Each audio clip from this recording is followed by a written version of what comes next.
Welcome to the 2-Act Podcast, where we cover all things anime, cinema, and TV. I'm one of your co-hosts, gothjon, and as always, here joined with my co-host, Adi. Today, we are going to talk about Battle Royale, directed by Kinji Fukasaku, based off a novel the same name of the year prior. Now, it's a bunch of kids drop off. They don't drop off on a plane or anything. It's not like PUBG, but in a way it is. It's not that unrealistic.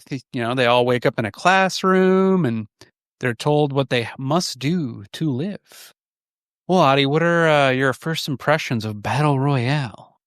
I was watching this and I was thinking, all those kids playing Fortnite, Call of Duty, and PUBG, they'll probably never know the real monster behind who made their game a reality. So, yeah, this movie kind of really inspired the Battle Royale genre, right? For those who may not be familiar, Battle Royale is like basically King of the Hill, Last Man Standing wins, death game. But yeah, watching this movie was interesting. It kind of like reminded me a lot of the other stuff that's come out in recent years that's been popularized that's made like the battle royale genre so famous. Like, you got Hunger Games and Squid Games, but actually this is like the movie that basically started it all, didn't it? Like, this was the movie that inspired so many games and other movies that have come out, or shows that have come out that have used that similar concept. But, as a video gamer yourself, like what do you think about like battle royale genre and how that I love me a Battle Royale. As a PUBG player I don't know if I left my Steam open 2,000 hours in game or something crazy like that. Yeah, no, PUBG, obviously I played that way before I watched this film. But once I saw some of like the first skins that came out, they were in reference to this movie that this game was based off of, which it's funny because the movie is based off a novel, and they also have a manga that came out. And in every adaptation, so the film, the manga, and the novel, a lot of the weapons that the kids start out with are completely different. So it's kind of like, dropping out of a plane and picking up a random weapon and hoping you have a gun and you don't get obliterated. yeah, you sort of have to loot your way and upgrade as you go along and eliminate other contenders who you're fighting against. And it's often always set in like an isolated island or land where, nothing's around. And the zone gets smaller and smaller every round. At least that's how the games are. Yeah. But in context of this movie, it's really set in a sort of dystopian Japan that's ruled by a kind of a totalitarian government, maybe. But like, there's basically like that, yeah. There's the premise around it is basically unemployment has spiked to over 15% amongst the youth, and it's resulted in a lot of like rebellious activity, and the adults are afraid of the youth and their violent tendencies, and they come up with this experimental government program which plans on basically, taking a bunch of kids from a school and then making them play this death game in a remote island in the middle of nowhere. And then they're chosen at random. So it's not like every school's doing this. And it's funny that this movie is one of the few. So for Japan, I guess they do an R15 rating, which is like R, I guess, in the States, or whatever your equivalent is. It's supposed to be a movie for adults only, or people of a mature age that can handle something like this. Because this is one of those movies that got banned in a bunch of countries because United States, kids going to schools and shooting them up became pretty well televised after the Columbine shootings in the 90s. And so they didn't have rights to bring this to the United States. I think it was until like 2010 for a direct video release. So This movie was just like on a VHS and you had to like copy it from people, or it's just like on the Yeah. internet somewhere. That's another point I wanted to bring up as well, is that a lot of what makes this movie so like talked about is the fact that it was somewhat, you know, like forbidden from being accessible. Like it was off, like you said, it was smuggled as like a bootleg or a snuff film, and people had to like go through hoops to get access to it. And there was a lot of like interest amongst people in the West who came across it because they had no exposure to like Japanese cinema of this sort. So like for them, it was like kind of eye opening. They'd never seen anything like it, especially violence depicted amongst the youth. Teenagers killing each other in a vicious way, something that perhaps wasn't normally what you'd come across in mainstream media ever.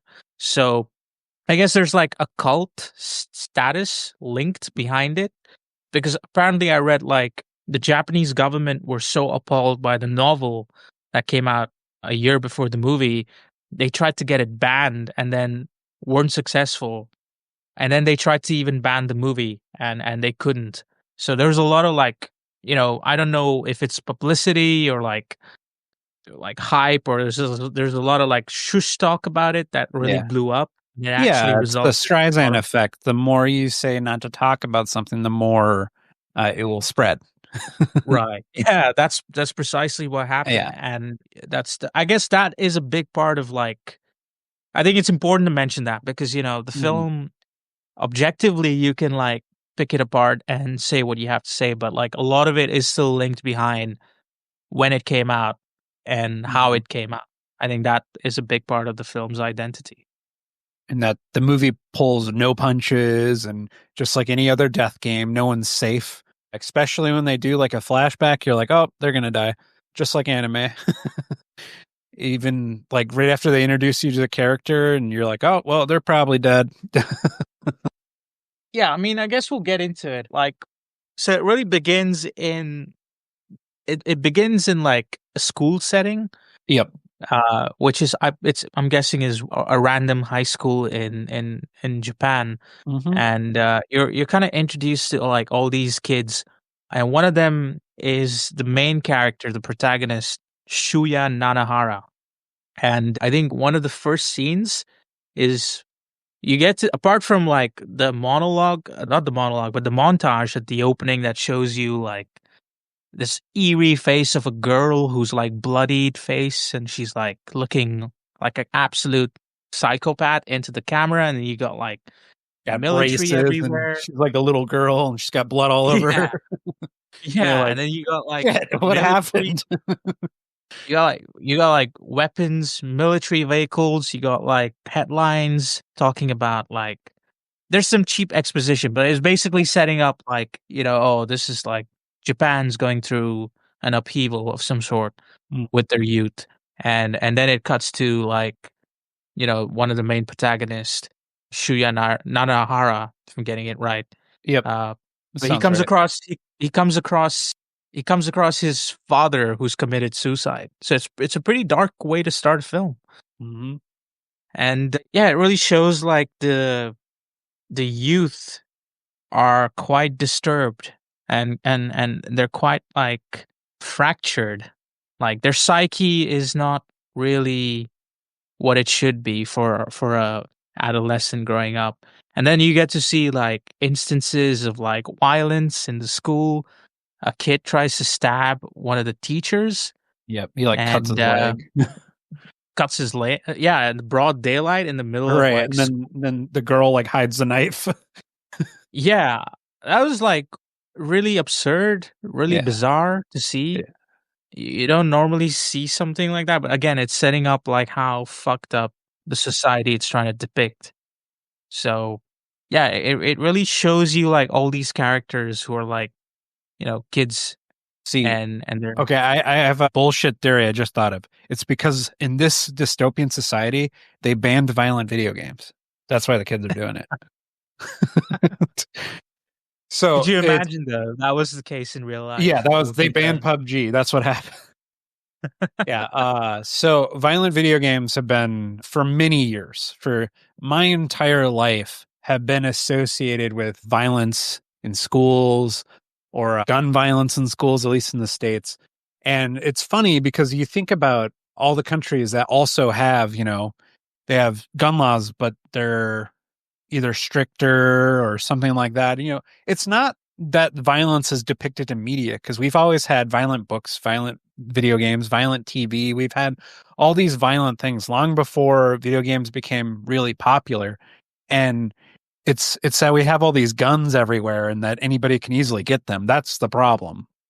True. I think there's a lot of like hatred amongst or criticism amongst video games as like a trigger to see like why violence can be an issue amongst the youth. But you're right, it does spark like an interesting debate, and I think you're right that the issues are elsewhere, as you pointed out, like gun violence or like, weapons being accessible, whether it's like, knives or whatever. And you're seeing that everywhere in the world, right? There's still issues like that happening.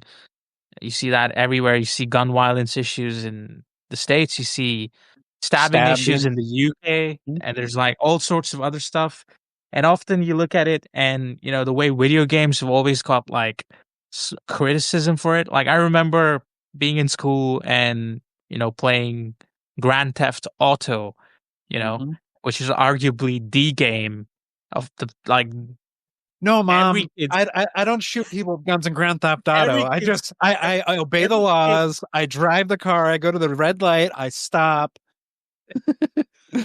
We weren't every playing it kid who like went to that. school played that video game. I mean, Exactly. it's And just they were all it's just entering cheat codes to get gigantic heads, and they're flying planes into buildings long before 9/11 happened. I mean, look, it was like again, I remember like how that caused so much like it just caused so much discussion about like, oh no, kids shouldn't be playing video games like this, and like I'm still like waiting to see the real correlation between playing video games and what that has to do with like real life issues. Well, But it's interesting. I think it's been debunked 100 million times. Like Bowling for Columbine, that Mike Myers, that whole thing. He even has like a kid that is obsessed with Call of Duty, and then he's never fired a real gun before. So they take him to a gun range and they have him shoot it, and he just starts crying. That's all. That's a normal kid response. He just Yeah. starts crying, and then they ask him if he wants to shoot it again. He's like, "No, I want my mom." And I'm just like, "No, that's a real kid response. It's not, I want to shoot guns and hurt people." I'm glad you brought this up because you compare that to like the psychological nature of the kids in this movie Yeah. in Battle Royale is completely the opposite. Hmm. The minute they're put in that island, it's kind of like someone flipped a switch, and you're seeing like these guys just absolutely lose their sanity Hmm. having to play this game. And you're looking at, once they get assembled and once they get like put into this island, there's really like the boundaries are gone. It's like it poses like big questions about, oh, is it okay to kill someone who's like being violent towards you? You're looking at lovers and friends killing each other. You're looking Yep. at like And then, I think there's a scene which I'm sure we'll talk about once we get to the middle, that perfectly encapsulates how like frail and fragile it can be. Like one seed of mistrust can cause like all lives to be lost. you know right. so Yeah. No, there's these like there's kids some are on edge. interesting. They've got a lot of stress. Yeah, there's some really like thought provoking, you know I would say, dare I say, provocative, like violence and psychological themes being played here. I was Hmm. reading about like the director, and I was trying to find out like what he was trying to do with this film. And I read somewhere that, thematically, I think the two main themes he wanted to touch on was how the youth of Japan experience society today. And that was back in The 2000, which was 2000, yep. 25 years ago. And another thing that he wanted to touch upon was, the shame culture and how, like, there's this shame culture that exists, maybe still exists, but existed back then, where losing face is like really deadly in a social context. And there's that pressure of that. And there's also the difficulty or inability of the older generation to communicate with the youth. And I think that is another theme that is played across, especially with one of the characters who's the head teacher who later turns into the administrator of the game, and his name is Kitano. Yep. And he's Now, played I by was Takashi, who's known for Tataki's Castle. So, exactly. So yeah. he's actually played by Takeshi Kitano is actually like one of the most, you know, legendary actors from Japanese cinema. Like I know him from a lot of like Yakuza movies, a lot of like great movies like Sonatine, and obviously you mentioned Takeshi's Castle. Yeah. That was a kids show that I watched growing up, and that's a show about like people going through obstacle courses to get to the end. Kind of like a Mario game where you kind of have Yeah. to go through like trying to get to the castle, and you have to go Yeah. through all these bunch of hurdles and obstacle courses. Yeah. There's And like like Nickelodeon shows in the US that is very yeah, similar. Yeah. and I had like fond memories watching it as a kid. And he was, ironically, he was actually the host of the game. So I think it's kind of fitting to see him cast in a role here where he's like made to be the administrator of the game as Mhm. well. But the real link is that he's the teacher who gets stabbed earlier in the movie in the class by one of the students and then decides to resign. And then later on, he comes back. And this is like not really explained very well, but basically, he's given military power and he's like given full control over administrating this game. Mhm. And we don't really know what he's doing, what his intentions are, but we just know that he's got like a grudge against his students, Yeah. and He's a he wants, bastard. yeah, And for some reason, he has a soft spot for Noriko, which I thought was a little odd, but it kind it of makes was sense. Yeah. it was actually really odd, and I'm sure we'll get to that when we get to the ending. But there's bits with the character that I found, like you said, it was just I felt like it was somewhat undeveloped.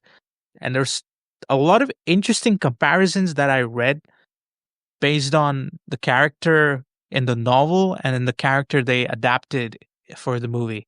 So, I'm sure we'll get to that. But yeah, Kitano is basically the main administrator of the game. He's the one calling the rules. He's the one Mhm. basically, telling people what zones are dangerous in the island and what Yeah. what what to expect. And they're all They put, have these collars that he can explode anytime he presses a button. yeah. And he's reading off what zones are safe to be in every like 6 hours. And if you're in one of those zones in a certain amount of time, your neck will basically explode. Which they demonstrated at the beginning of the movie, where one of the kids he just gets outright killed because he's He like does. freaking out.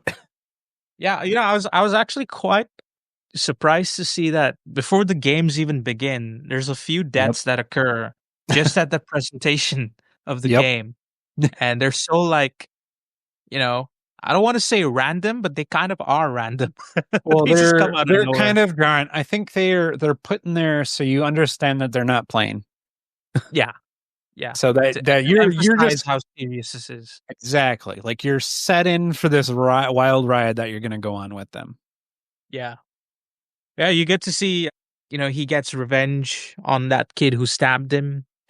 Uh I think he throws a knife on a girl, Yeah, on her there's all on her sorts of in a crazy so shit. stabs her in her skull. Like, Yeah, it's really, really shocking if you've not been, like, if you're not right. bracing for it, it just comes out of nowhere. Especially like, violence against kids is something that you don't Right. normally see in mainstream cinema. So, Mhm. that's I think that's certainly again, it's one of those things that the film is doing some very bold things, and what it sort of puts its characters through is I'm reading that the novel even went to another level with the violence depicted than what the film actually captures, which was very, very like fascinating to read. Hmm. So it just makes me think like if the movie's so, you know, tabooed Brutal. and it's so like yeah, it's so brutal. You can Yeah. only imagine because everyone that I've read from who's watched the movie and read the book recommend reading the book and Mm. recommend and also mention how much more violent the story really is in the book than it is in Mm. the film. Okay. So that's something to to keep in mind as I guess as we talk about some of the stuff that happens in this film. Yeah, like you're saying, Shuya Nanahara was played by Tatsuya Fujiwara. Like a lot of these actors and actresses, other than obviously beat Takashi, some of them have come back and like they've had a movie career after this movie, which is wild because a lot of these actors and actresses, they're very like brand new. This is their first time acting. Like in like the casting for the film, they had 6,000 actors audition for the film and then Yeah. narrowed it down to 800 people. Wow. Like it was a battle royale. And the finalists Yeah. were subjected to 6 month period of physical fitness under the supervision of the director, which Yeah. tragically the director Kinji Fukasaku, he died because he had prostate cancer. He was going to direct a sequel and he didn't get to live to see that Yeah, film I come think out. I think he directed only like a scene in the Yeah, with sequel beat and then he passed with away. with beat, yeah. And Which I is think his son probably why that movie played it. didn't turn out so well, but that's okay. This movie is Yeah, pretty great. I think it's worth mentioning that the sequel is actually not very well regarded. I personally don't really even know what it's about. But I did read that there was a lot of negative reviews, and it was it wasn't actually completed by the director. It was completed Right. by his son because he passed away, Hmm. and I don't know, maybe the vision wasn't matching, or Probably not. it didn't live up to the He did his best. original. But it's interesting because I was also reading something about the director Kinji Fukasaku, who Hmm. himself had been reflecting on his experience growing up in Japan and working in factories where they were making bombs, and he was talking about like the stuff he had to endure back then, Mm. and the amount of like dead bodies he had to encounter as a kid, and like Yeah. psychological psychological impact of that probably had something to do with why he wanted to make this film. So I think it's also worth mentioning that Mm. there is somewhat of a connection with the director's own past, even though this is a an adaptation of a novel that came out a year before. Right. An adaptation of an adaptation. Yeah, Yeah, thank God that the Americans didn't get a hand on it. it's interesting because a lot of mainstream media look at like Hunger Games Hmm. as the movie that's about battle royale and Yeah, so yeah. It has some similar beats. That one has a lot more of a like class like structure, like fighting the rich people. That has a lot yeah, more of this is those this is a under. fast this Yeah. is a fascism angle to it, Yeah. Yeah. which ironically is exactly what the novel is about. So in the movie, in the movie, they decide to set it up against a dystopian sort of Japan, Hmm. but in the book, Japan is like set in an alternate history where after winning the World War II, they're run by a fascist government and they're trying to control their citizens. And you know, in this movie, it's just set in a Japan where unemployment rate is like really high amongst the youth, and it causes adults to fear the youth, and it tries to make an example by taking a class model of students and forcing them to play like A death uh, game. yeah, a sociopathic death game. Hmm. Uh, But I did find it odd how none of the students are aware that this sort of experiment exists, even Right. though it's like meant to be like a government thing. So yeah, I don't think it really explained that Yeah, they don't anymore. watch the news. That sounds about right. Kids don't watch the news. They don't, but they're often told about things like that. Right, So right. You'd think so. Yeah. you think that they'd sort of hear through the grapevine what's Right. happening, but Such and such that's not the case. survived the game. Yeah, Yeah, like no, the it's just you've really mysterious that Mhm. Kitano, the administrator, shows up Right. and and they have to follow what he says. Well, they're shown easily what happens when they don't follow the rules. Yeah, Just they like don't have any a good choice. death game, you got to know the rules. They don't have a choice. Mhm. Um, what did you think of, like, once the so you get introduced to a bunch of characters. Which Mhm. characters do you think, made an impression, and what did I you think of think the characters the who are bandana in part guy, Shogo Kadawa, Rabada? yeah, played by Taro Yamamoto. He's the previous winner that somehow kept his humanity while being a ruthless killer. Yeah, I liked that guy. He was badass. He was like the John Rambo of the Yeah, death game. yeah. He had like Yeah. a bandana and he looked like a seasoned veteran mercenary in that classroom of frightened faces. Mhm. And you had another guy, and they're two exchange students. So one of them Yep. is Kawada, and the other one is Kazuo Kiriyama, Who's who is like, looks yakuza as hell.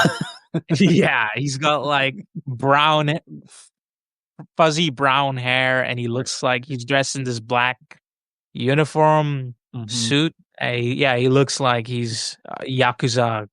member. And then the rest of them are all kids from the same school because they're wearing the Mhm. same uniform.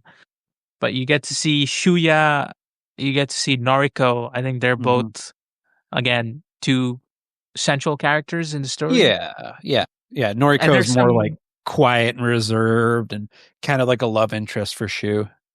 yeah, yeah. And then you got like some other characters like Mitsuko Yep. and Mimura and Sugimura. These are all other students who are also part of the death game. And you also got Kuninobu, who's actually the student who's friends with Shuya, who ends Mhm. up, stabbing Kitano in the start of the film, and he gets brutally killed before the game begins.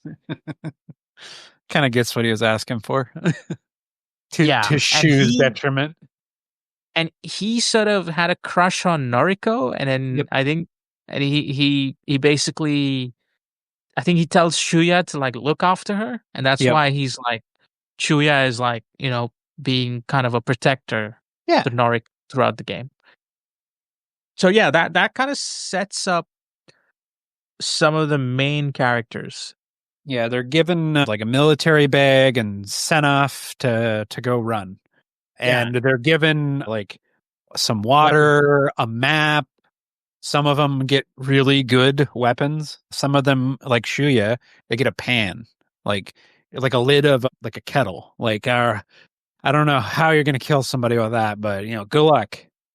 Yeah, it's really random. There's no real set way of knowing. But yeah, the weapons range Yep, widely yep. in the Yakuza film. guy gets a paper fan.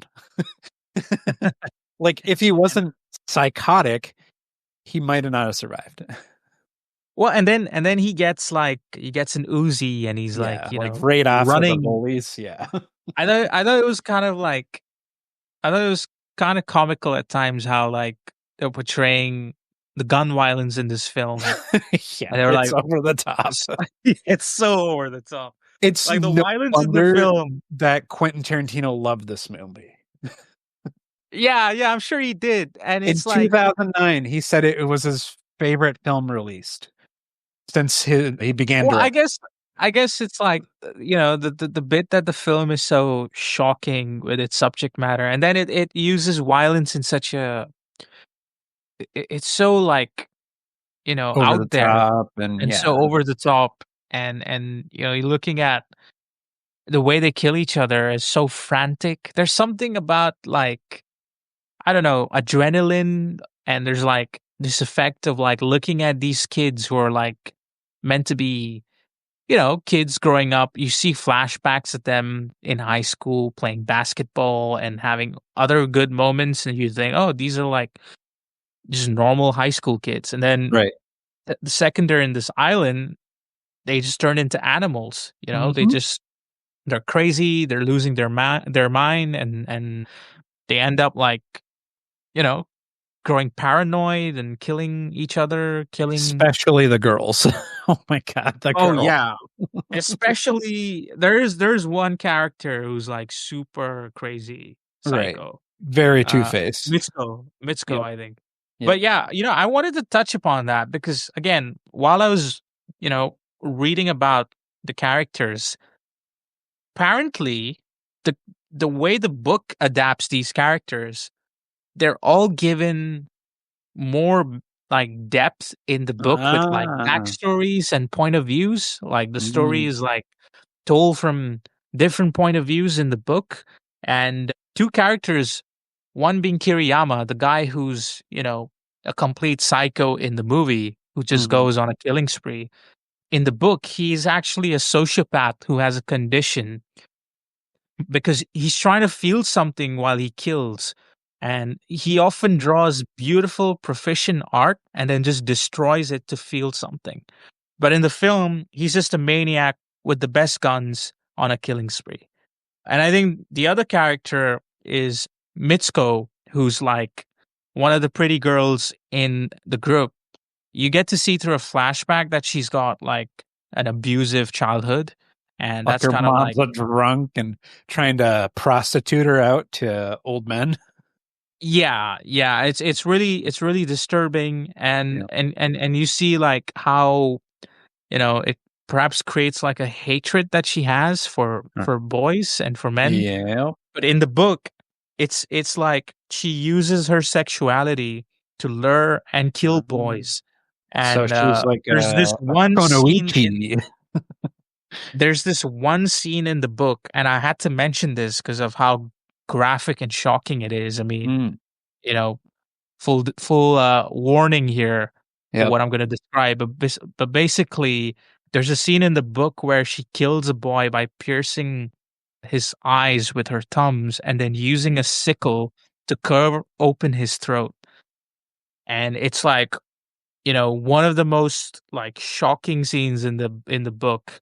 So I would say like the film like kind of scratches the surface when it comes to Ah. like showing how actually fucked up these characters are, because from what I'm seeing, having researched about the book and the film, it turns out like the book is way more fucked up with Okay. with its depiction of violence. So I thought that was interesting. So if Mm. people found like this movie to be like, oh, this is like, you know, really shocking, like it's actually meant to be even worse.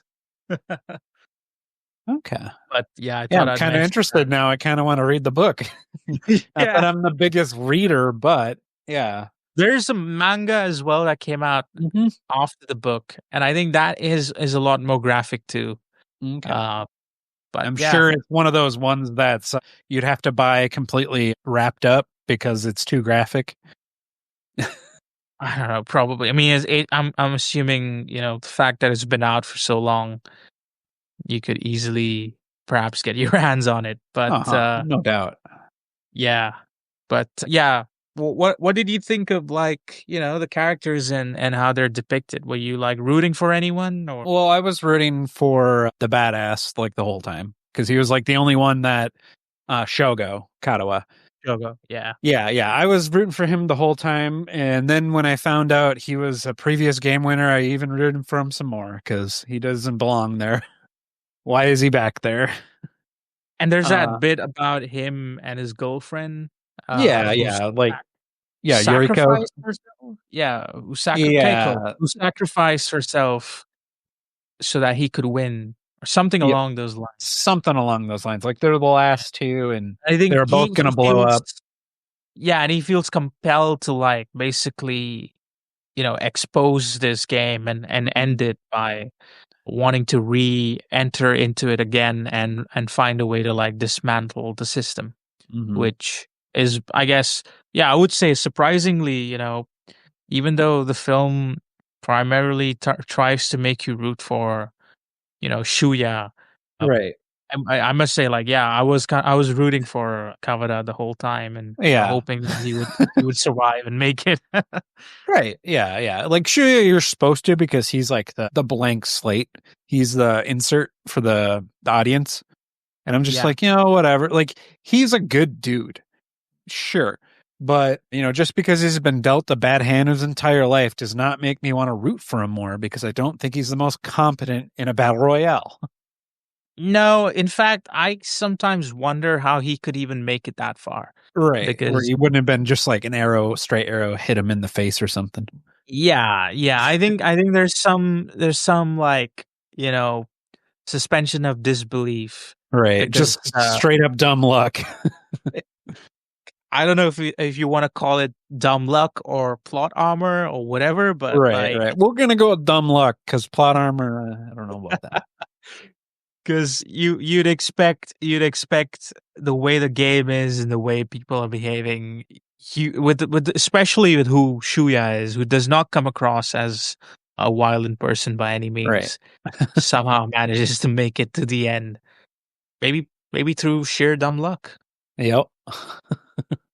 And then there's Noriko as well, who is, completely averse to violence. I would be just like her. People would start killing people and I'd just be running. Yeah. So in battle royales, there's a couple different ways you can play them. You can either be the guy that goes guns ablazing and runs to fights, or you can be the guy that's hiding in the grass. I'm the guy that's hiding in the grass, at least for a while, and then at some point I'll just get bored and I'll become that guns ablazing guy. Right. Yeah. It's like, all right, we've been sitting here too long. I'm getting bored. Let's go kill ourselves. Yeah. I mean, and I've played this game in video games, not in real life, obviously. But when I played this game, I've always enjoyed it more from a strategic, tactical point of view than from a straight out guns blazing, Right. hunt down every last person in the game. Hmm. I think it's kind of interesting that this game has more than one way to play it in order to win.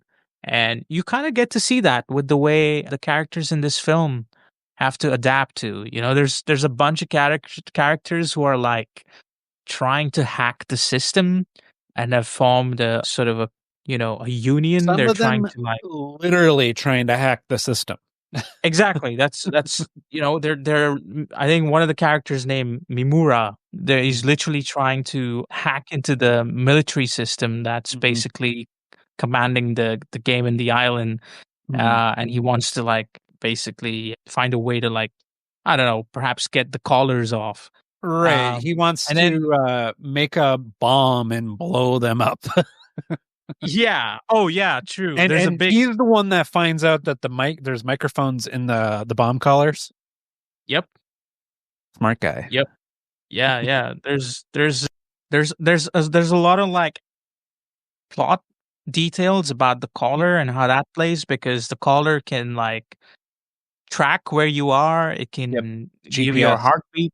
Yeah, Mhm. it can sense whether you're alive, and if you try to fiddle with it or do anything you're not meant to, it will explode. So that's a big detail in the game. And I guess that's like there has to be that one angle, right? Because Right. if Why there's would the nothing kids kill them, if kill each there's other? if Yeah. there's no restraint, then you know anyone who's playing the game can do whatever they want. They could just Right. get off the island, and that would be that, if they wanted to, if they could figure out a way. So yeah, I think like the concept of the game is basically what makes the movie very fascinating. Mhm. And I think it's like probably like the main thing about the movie, the fact that the concept of the game literally drives how the plot works. Because without that, without the rules of those games, I don't know if this movie would work. No. It'd be more chaotic. It would be. It would be really chaotic, And it wouldn't and make any sense, and there'd be no plot. no, no, and there's like there's like other stuff in it as well. You get to see other characters. Not everyone's basically trying to kill each other. There's Nope. some there's some who are like trying to hide. There's some who are just formed a There are union. some fucking idiots that are getting on a megaphone and they're yelling, "Hey, we don't want to kill anybody." Yeah, They get gunned down. yeah, yeah. They do, they do, and Dumb bastards. you get to see a full range of things and what it does to the contestants in this game and what they're willing to do. Some are literally unhinged Hmm. and are hunting down everyone, and then there's some who are like finding a way to like strike against the game. I think was there any scene that like stood out for you? Definitely the lighthouse scene. Yeah, I, I think that is the most like talked about scene.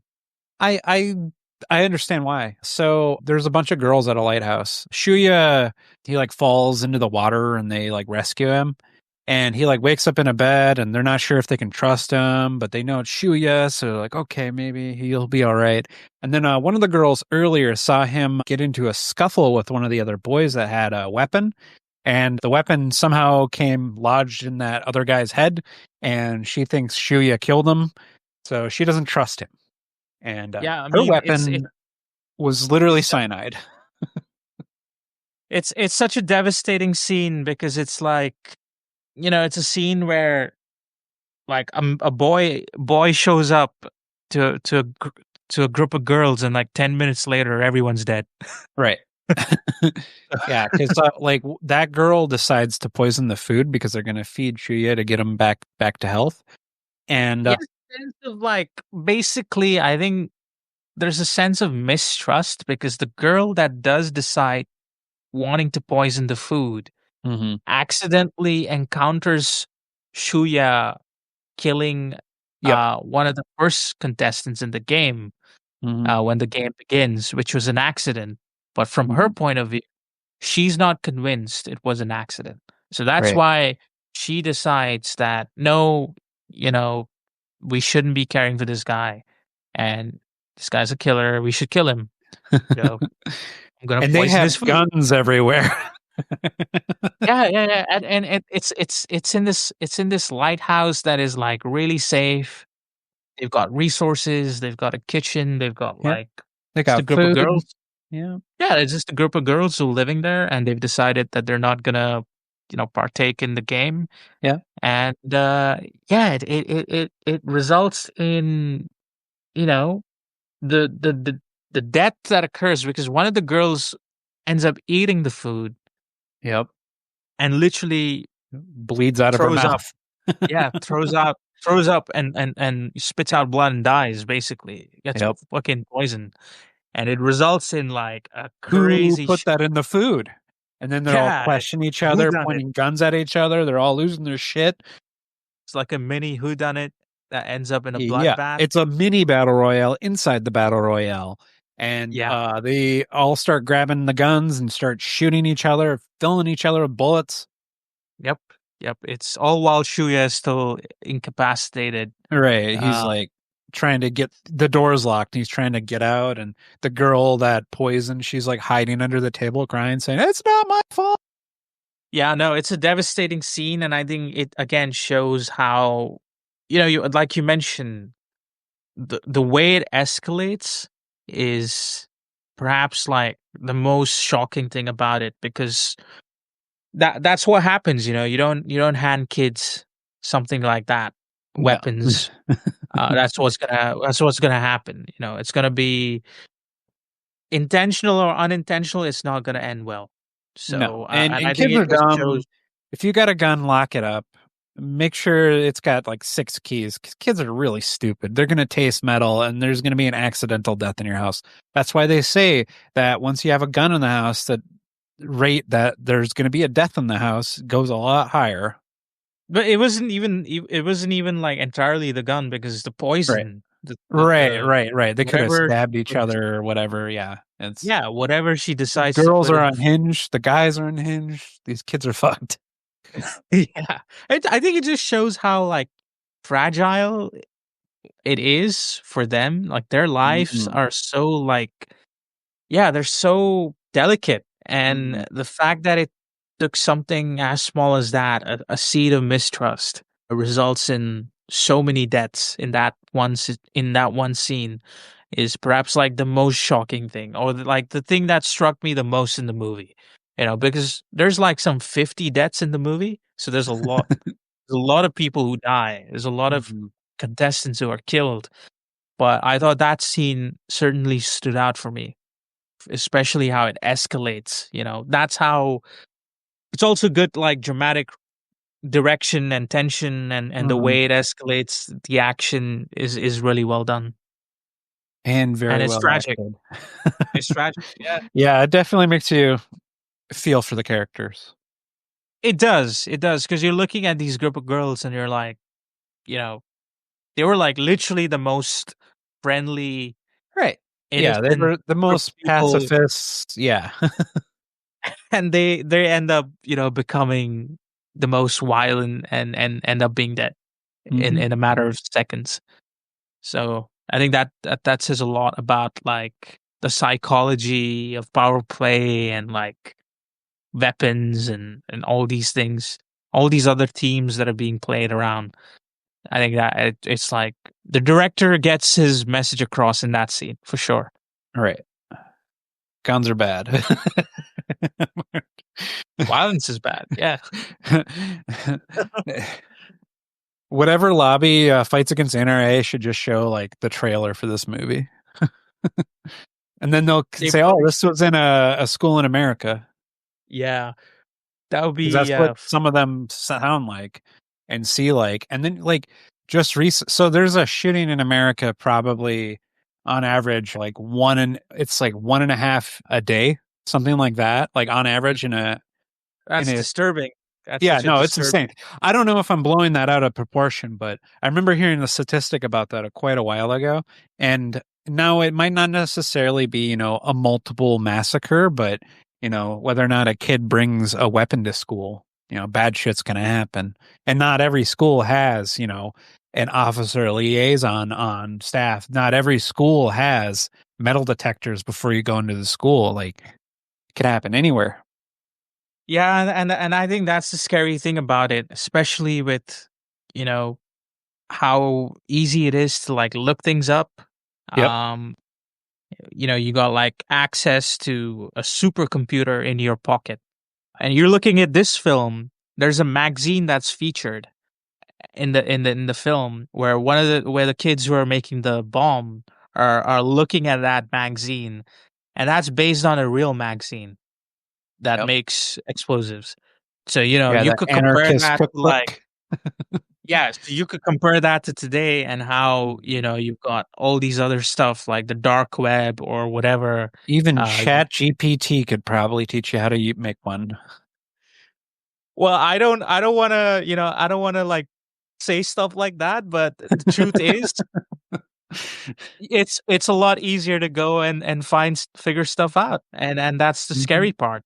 Is like to what extent do we control that, and to what Right. extent are people aware of that? We don't know. So Yep. that's the scary part. And Yep. I think that's like some of the things with the film's message that still resonates, Mhm. even when you watch it like 25 years later.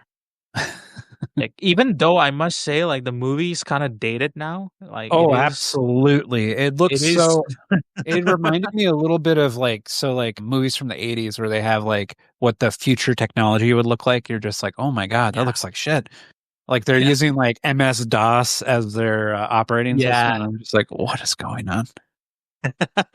Yeah, It's like, I found it funny. I thought it had like a cool like it's like you said, like what would the future look like back then? They probably imagined it that way.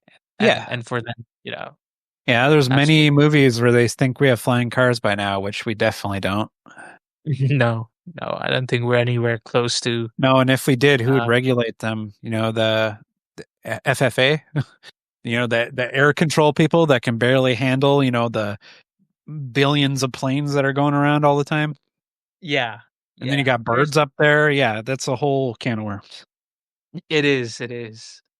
What did you think of like the location It's very where they shot it? secluded.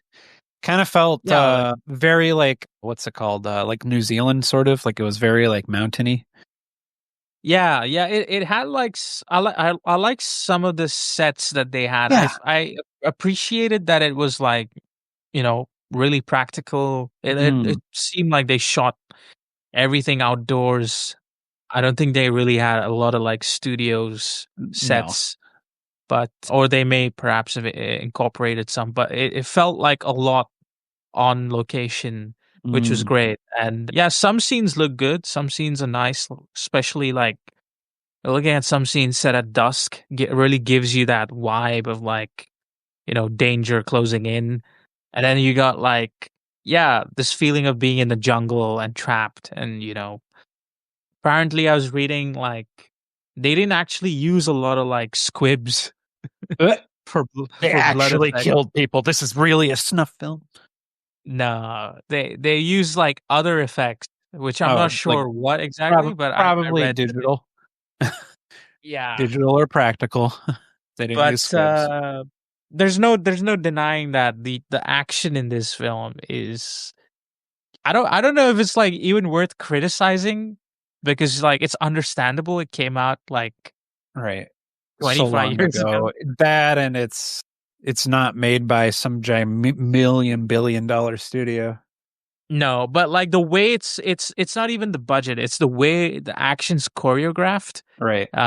Is so over the top and like it can be like really goofy Yeah. sometimes.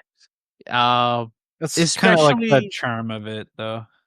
yeah, no. I get that, these are like meant to be teenagers and they have no fucking clue how to Right. like hold a weapon and how to like fight with with with handguns or whatever.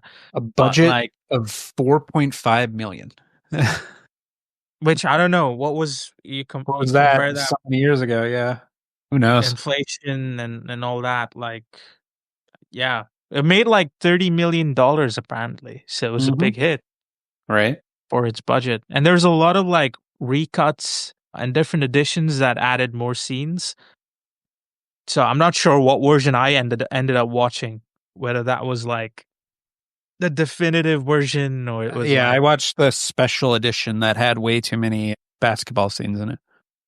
right, right. Yeah, I guess there's like we could talk a bit about the flashbacks. Like, did you feel like the flashbacks worked? I like the one at the beginning. Anything after that, I feel like it's too much.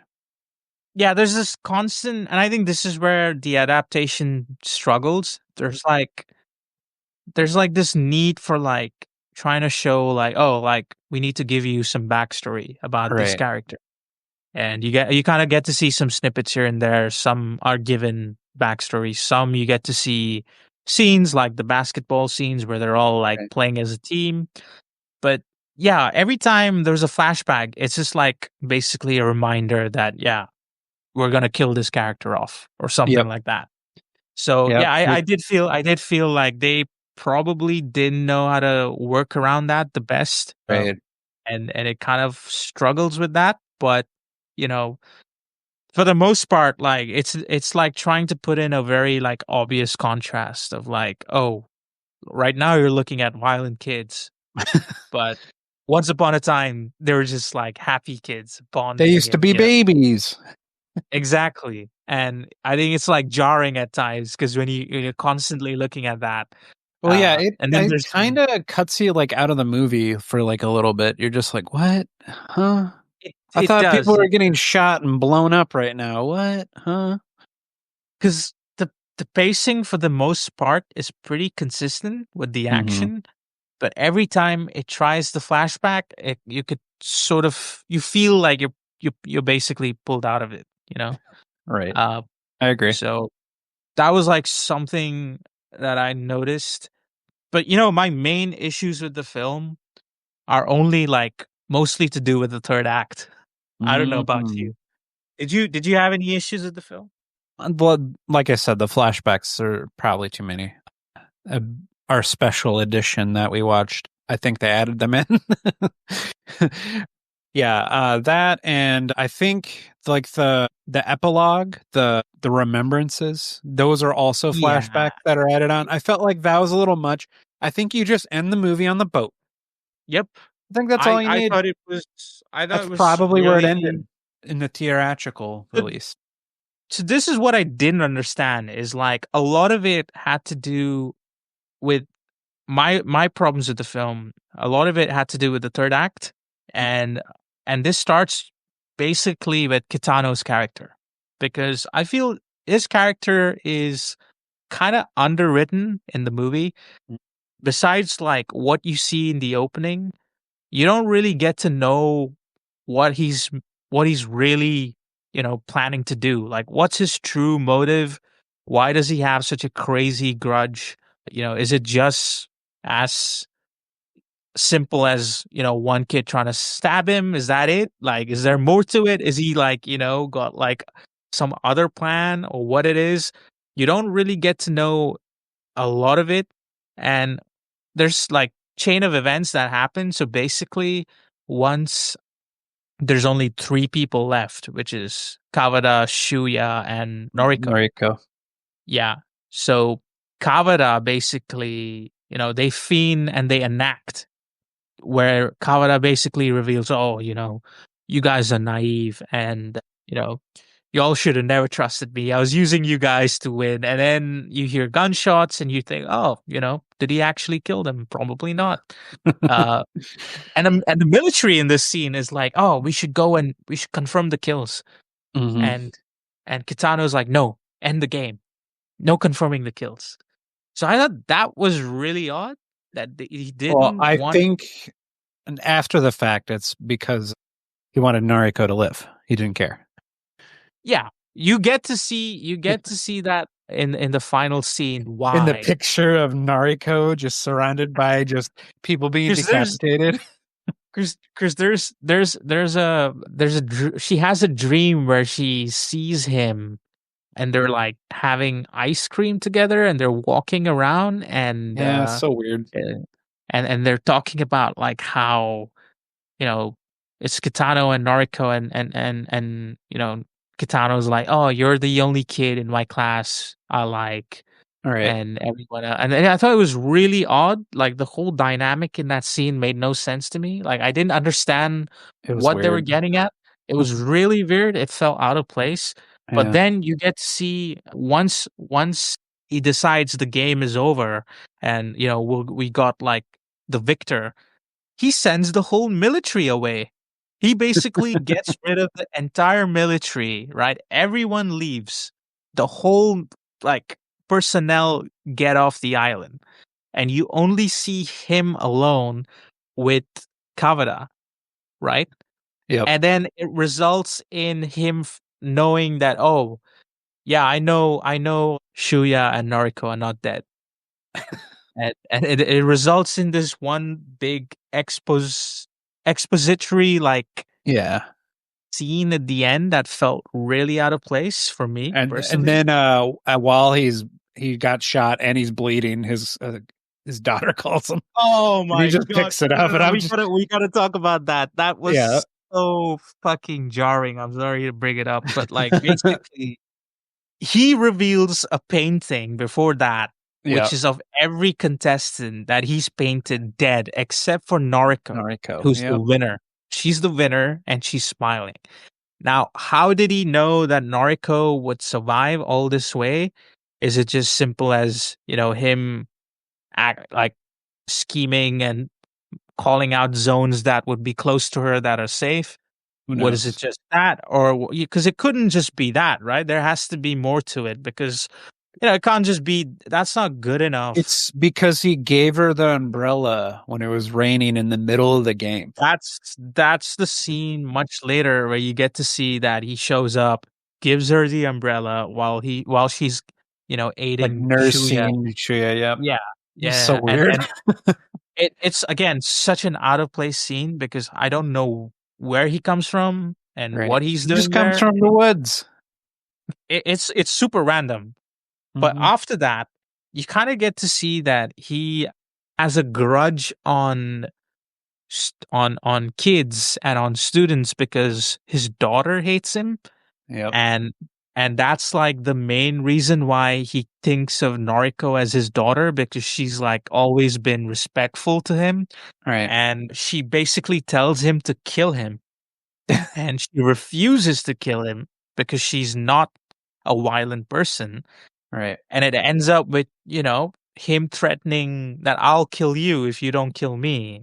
And then Shuya intervenes, takes an Uzi, and shoots him 6 times, all right, in the Hmm. chest. Hmm. And he's flat out dead. There's no way you get shot 6 times, right? And you're alive. And right like 10 Adi, you seconds should later, ask 50 Cent about that. no, no, no, no, no, no, no. You gotta watch this scene to believe it because it was like so jarring. You're I like, oh, literally he's laughed. dead. And then He's he gets dead. shot a bunch and then he just gets up like He nothing just happened. gets up. And then He he gets sits up on like the couch. nothing happened. It's almost like an earlier scene where the guy with his weapon was the bulletproof vest. And then Yeah, he was yeah, just but like, that's ha ha believable. ha. That's And believable. yeah, he That's should have showed he was believable. wearing a bulletproof vest and it would have been Yeah, fine. it was as simple as that. It was as simple as that. Just show, Just show. he had a vest on, but he didn't have a vest on because you see blood everywhere. He's Right. flat out dead. But when the phone rings 10 seconds later, he magically gets up. He walks all the way to the couch. He picks Sits up the down. phone.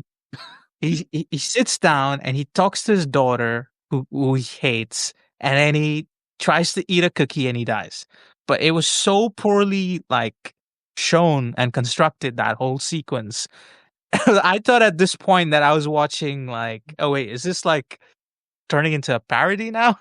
Yeah, What's a little going bit. on here? It's like this guy was meant to be dead and he just like wakes up, and he's shot so many times. There's no way he could be alive to get up and pick up a phone, answer it, you know, eat a cookie and then die.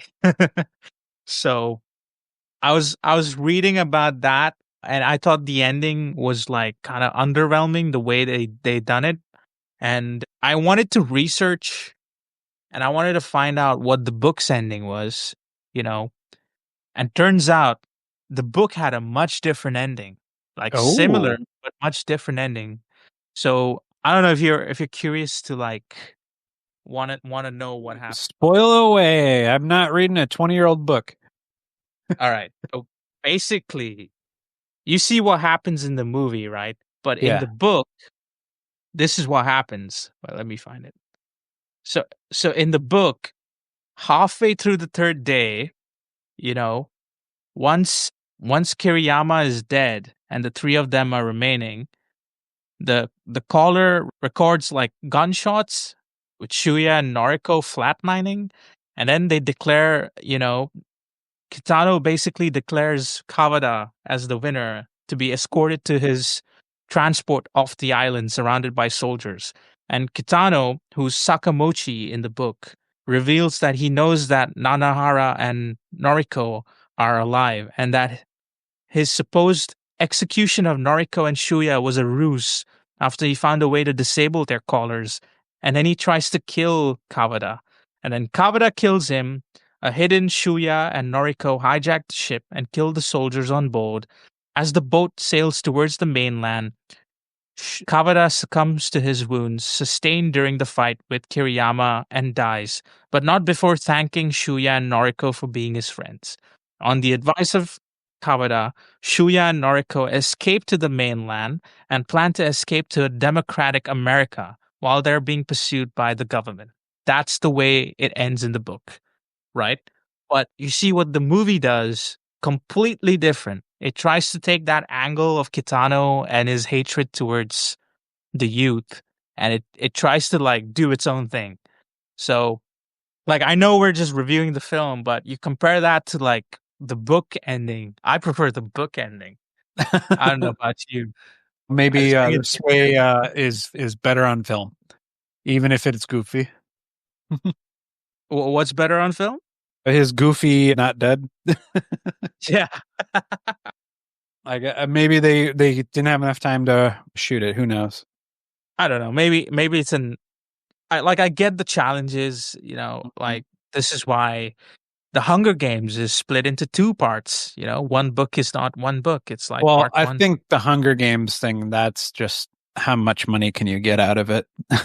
True. And it's ironic that the author behind the Hunger Games claims that she's never heard or read Battle Royale I before. don't believe that at all. Yeah. How ironic is that, right? I Well, mean, even if you haven't heard of it, it's kind of like when you hear of something in like pop culture, like through osmosis. You don't necessarily, you maybe didn't necessarily watch it, but there's but enough you know things about it. exactly. There's enough things in pop culture that affected other things, and you've definitely seen those other things, so that it will sort of influence you in a way. Yeah, no. In fact, when they were trying to make an American version, Hunger Games, the book got published at around the same time, and they're like, they're kind of covering all that. I don't think we should make this anymore. Like like the whole deal like fell through because of the Hunger Games, which is fine. We don't need more bad American adaptations. Well, this thing's been, I would say, intentionally or unintentionally, you're seeing like so many other, like, let's just look at pop culture today, right? Yep. I mean, we bring up Hunger Games. Okay, that's perhaps a mainstream movie reference you can say Hmm. is like in the vein of this film, but you've got other stuff like, like we mentioned, the games, Fortnite, PUBG, Call of Duty. They've all been inspired by this concept. And then you got other shows like, Alice in Borderlands, That's a Squid good Game, show. Squid Game, Yep. all these other shows. Like, yeah, I think, the significance of what this movie did for pop culture is pretty big. You could say that this movie walked so that those could run, sure. Right. It's kind of like, and also the fact that this is like foreign cinema, you know? This is Hmm. international. This is not mainstream. So the fact that, it holds its weight in that regard for sure.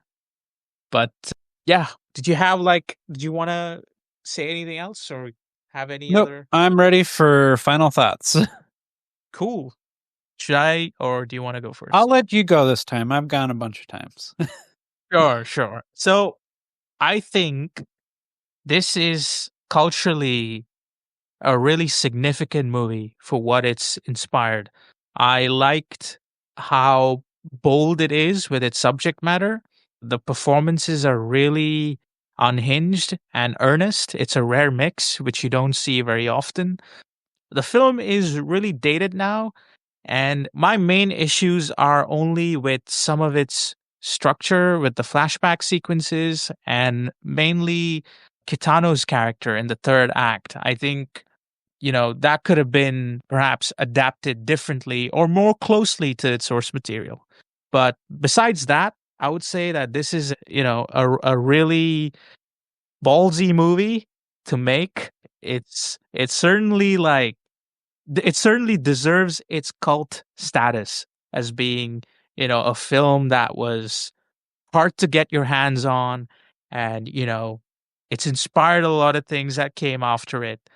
I just think, like, from a narrative point of view, I will give it a 7 out of 10. But Mm, culturally, it is a very significant movie for what it mhm. does for its genre. But yeah, that's my take on it. Okay. So Battle Royale is a pretty decent movie. Very little few things hold it back for me, mainly the flashbacks. In fact, the flashbacks, they make the movie come to a grinding halt whenever they're on, and I'm just like, oh my God, get back to the movie. That won't change my love for Battle Royale genre. I will be playing Battle Royale games and watching Battle Royale movies and even watching Battle Royale anime till the day I die. I agree. Well, I will also give it a 7 out of 10. Oh, interesting. I was expecting you to give it a much Yeah, higher rating. we don't do half ratings here on the Two Act podcast. So It's closer to an 8 than a 7, but we don't do I would half like to ratings. say that it's an upper 7 for me, like a Yeah. high 7 Yeah, we for sure. don't do half But ratings here. we don't do that. We don't do that. So I'm But just you gonna guys know that you've watched 1,000,000,000 episodes already. Do you have yeah. anything on a recommendation for next time, or are we all good to go? I do have a recommendation. So Ooh. ironically, my recommendation is actually seated in this movie, you know. I was really surprised to see some references. So not only is my next recommendation made by the same studio that made this movie, which is Toei. Toei is a big Japanese studio that makes film and animation and anime. And in the movie, there was a scene in Battle Royale. There's a few scenes actually where the hackers are trying to like their way, the students who are like trying to hack and build a bomb or whatever. And you see that the icons are like these red basketball players in red uniforms. Mm. And that is actually taken from Slam Dunk, the anime. Slam Dunk is a very popular anime that came out in 1995. It's about a high school group that plays basketball. And my next recommendation is directly linked to that. It is the first Slam Dunk, the movie, directed by, if I'm not mistaken, Takahiko Inoue, and it released in 2022. So that is the next recommendation. It was The produced and first Slam made Dunk, by not to be confused with the first Slam Dunk movie. the first Slam Dunk movie. Yep. So the Um, movie is set off to the series. oh, It adapts the lost match in the manga. okay. So that is my recommendation, the first Y- Slam Dunk. Do you think I will be okay without watching the original anime? Absolutely. Sounds great. The movie is designed in a way where you don't need to know anything about the anime. You Hell just yeah. watch. So we'll see you for that episode. This is a movie that I've been, meaning to touch on for a while, and I might as well be biased enough and say I think it's one of the greatest sports anime movies ever made. So we'll see. We'll Awesome. find out in our review for the next episode. But that's goodbye from me. All right. I'm going to go not play a battle royale. Just kidding. I'm probably going to go play one. I'll see you, Space Cowboy.